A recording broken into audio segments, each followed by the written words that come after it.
I'll tell you what, this leads us to our next case, which isn't as complex as P. Diddy. It was deemed the New York City bloodbath.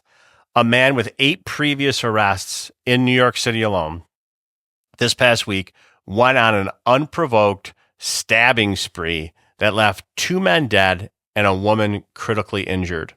The justice system is failing to protect people, especially in New York City. Americans deserve better protection from the cops, and I say that they're understaffed.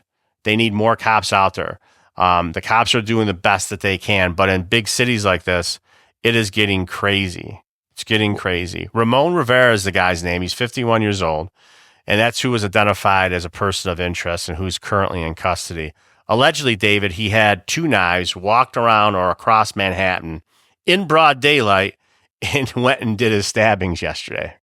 Yeah, it's shocking. One of the things that jumped out at me, and I'm not throwing any police under the bus, but I got to call it down the middle. It's shocking to me that the guy basically walked across Manhattan, stabbing 3 people and killing all 3 in broad daylight, and it took a long time for anyone to react. It actually took citizens, I think a cab driver and some people that were on the street to follow and identify this guy and direct cops to him. It shows you that, yeah, I don't know if they were understaffed or whether it just shocks me that they had a pretty good description after the first homicide of the first assault that turned into a homicide. And a good description was put out, and it looked like he literally just walked straight across Manhattan to the other side and never was stopped, never was approached, never was observed. It's kind of shocking that took place in today's day and age with all the cameras and surveillance and the police that you would think would be all over Manhattan. Yeah, it definitely got to be a staffing issue in New York City. But, they're saying that the suspected stabber is mentally ill and homeless. And again, he had the 8 previous arrests in New York City alone. And you're right, he was stopped by one hero cop, one of our brothers or sisters, and a good Samaritan, one being a British tourist. David, something like this has to be done, right? I mean, this homeless crisis that we're having, and we see it a lot in New York City because the population is so dense there, but it's happening all over the country. In big cities like New York City, where it affects its citizens that live there, as well as the tourist industry, in places like that. I know that me and my wife have talked about it, and we're like, oh, I ain't going to New York. I don't feel like it's safe.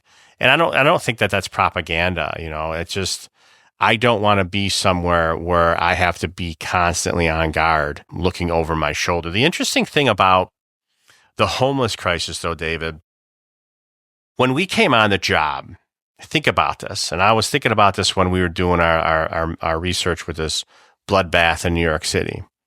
When we came on the job, there was not a lot of homeless people. There was shelters that took care of them. There was facilities that took care of them. There was hospitals that took care of them.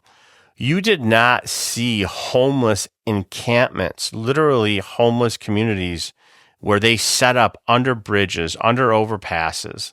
I mean, this is getting crazy. And I mean, something's got to be done about it. But like I said, David, when we came on the job, the homeless people were not as prevalent as they are today. Am I right or am I wrong? You're 100% right. And an offshoot of that is if anyone was aggressively panhandling or aggressive on the street and acting crazy, they got locked up. I mean, they got immediately locked up, and they would get locked up every day after that. And, just because you have mental health issues doesn't mean you're not culpable to be locked up and imprisoned. All right. There's a difference between being so out of your mind that you don't have any idea between right and wrong. And then there's the idea that you have mental health issues, but you know exactly what you're doing and you don't get that you're doing it. Yeah. And, I think we've gotten away, society has turned to, mental health issues. We need to help everyone. And there's some people with mental health issues, and we've locked our guys up for murder and like this that were crazier than bad, but knew what they were doing. They were 100% mentally on board with what they were doing. They weren't delusional. They should be locked up, whether it be in a mental health facility that's, detained or in a jail or a prison. They shouldn't be walking the streets because these type of things happen far too often. And, when you just let people out and allowed to be aggressive towards people whether it be someone punching people in the face, these guys running around New York City assaulting women, punching women in the face, they get let out the next day. That shouldn't be. Those people should be locked up, and you need to protect society from those people, not cater to them. And it seems like society totally is catered to them, which is the minority, and it's sad. They should be locked up in some type of facility. And you're right, help given, and whatever that is, we need to figure it out. And they shouldn't be out walking the streets.